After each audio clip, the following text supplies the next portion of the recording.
Bagaimana menepis syubhat begini Ustaz? Orang-orang salafi itu memahami hadis cuma sesuai konteks saja.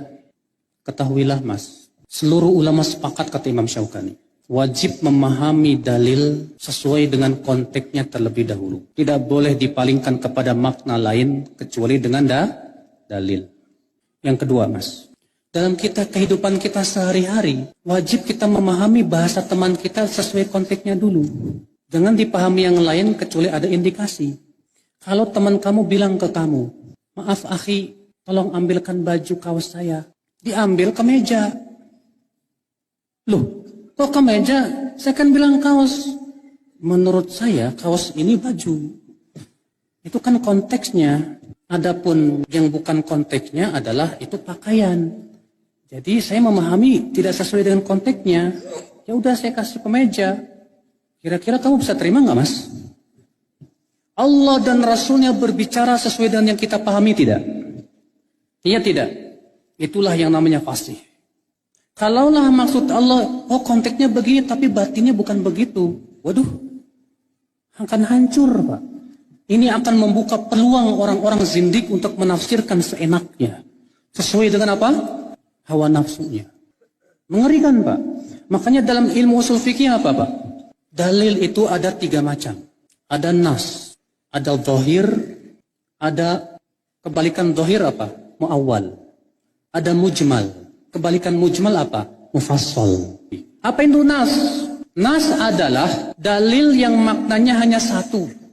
Tidak memiliki makna lainnya. Zahir adalah dalil yang maknanya 2 atau lebih, tapi salah satunya yang paling kuat. Maka wajib dipahami kepada makna yang paling kuat dulu. Sampai ada dalil yang menunjukkan bahwa yang diinginkan makna yang lain. Zahir tuh. Nah ketika dipalingkan kepada makna yang lain karena ada dalil, maka disebut dengan muawwal. Yang ketiga apa? Mujmal. Apa itu mujmal? Kata-kata yang bersifat global. Maka yang sesuatu yang global belum bisa diamalkan sampai mencari dalil yang sifatnya apa? Terperinci. Pahami itu? Atau bahasa kita pun begitu Pak. Contoh, yang maknanya hanya satu. Tidak memiliki makna yang lainnya. Sabda Nabi apa?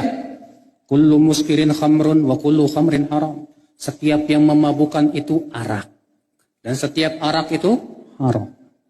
Kata-kata memabukkan hanya satu, maknanya jelas. Tidak ada makna yang lain. Ya. Contoh zahir. Kalau misalnya antum berkata, saya melihat singa. Kata singa ini bisa mempunyai 2 makna. Makna yang pertama binatang buas beneran. Makna yang kedua laki-laki yang pemberani. Iya kan? Kalau ada orang berkata kepada Anda, saya tadi melihat singa. Apa yang Anda pahami terlebih dahulu? Anda harus memahami terlebih dahulu itu binatang buas. Sampai ada indikasi, saya tadi melihat singa menunggang kuda. Gak mungkin singa beneran. Ini pasti orang pemberani. Kenapa kita pahami demikian? Karena redaksinya mengharuskan seperti itu. Paham gak Mas? Maka dari itulah Pak, kalau ada orang berkata, si salafi itu terlalu konteks. Justru seharusnya kita bawakan dulu dong kepada konteksnya. Tidak boleh dipalingkan kepada makna lain kecuali dengan apa? Dalil. Kalau ada dalil lain yang memalingkannya, boleh, nggak masalah. Selama dalil itu sahih.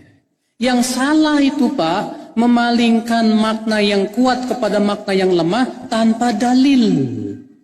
Contoh, memalingkan tanpa dalil. Allah berfirman, Ar-Rahman wa 'alal arsyis tawa. Ar-Rahman 'alal arsyis tawa. Ar-Rahman istawa 'alal arsy. Istiwa di atas arsy. Apa kata mereka? Istawa itu ada 6 makna. Istawa artinya menguasai, kata mereka. Kita katakan tadi dulu Mas. Istawa saja dalam bahasa Arab betul ada 6 makna. Tapi masalahnya ini setelah istawa ada ala.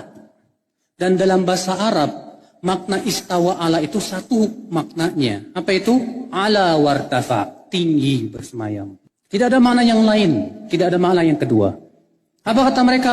Oh, kalau Allah bersemayam di atas arsy gak masuk di akal. Gimana? Kalau Allah bersemayam di atas arsy berarti Allah butuh tempat. Wah, gak mungkin. Berarti kata mereka apa? Berarti ini harus ditakwil. Dibawa kepada makna yang lain. Kita katakan Mas, Kalau Anda berkata Allah bersemayam di atas arsy artinya Allah butuh tempat, itu karena Anda menyamakan Allah dengan makhluk. Makhluk betul, kalau bersemayam butuh tempat, sedangkan Allah tidak sama dengan makhluk. Allah berfirman, laisa kamitslihi syai'. Allah tidak serupa dengan apapun juga. Karena Allah tidak serupa dengan makhluk, Allah bersemayam di atas arsy, bukan berarti Allah butuh arsy, bukan berarti Allah butuh tempat. Karena Allah tidak serupa dengan apa? Makhluknya. Tapi menurut akalnya begitu. Akalmu tinggalkan dulu. Karena Anda masalahnya membayangkan Allah bersemayam di atas arsy seperti manusia bersemayam di atas kasur. Kalau ditarik kasurnya jatuh. Salah besar itu, Pak. Salah besar. Maka dari inilah saudaraku. Akhirnya apa? Dipalingkanlah oleh dia maknanya. Apa? Ar-Rahman 'alal arsy istawa itu bukan Allah bersemayam di atas arsy, bukan. Tapi Allah menguasai arsy. Seorang ulama bahasa Arab yang bernama Ibnul A'rabi pernah mendengar seorang laki-laki berkata begitu. Ar-Rahman 'alal arsy istawa artinya istaula, menguasai. Apa kata Ibnul A'rabi? Uskut, diam kamu. Dalam bahasa Arab, istawa menguasai itu kalau punya tandingan. Dalam bahasa Arab, istawa itu kalau punya apa? Lawan. Contoh, kita melawan company yang menduduki Jakarta. Kita lawan, terusirlah company, maka kemudian kita pun menguasai Jakarta. Karena apa? Jakarta tadinya sudah dikuasai company, sekarang kita kuasai. Sekarang arsy sebelum Allah menguasai, siapa yang menguasai? Sehingga tidak masuk pada makna istawa juga tidak masuk. Istaula maksudnya ya. Itulah saudara-saudara, makanya seluruh ulama sepakat di zaman dahulu, ya di zaman salafus saleh, bahwa Allah bersemayam di atas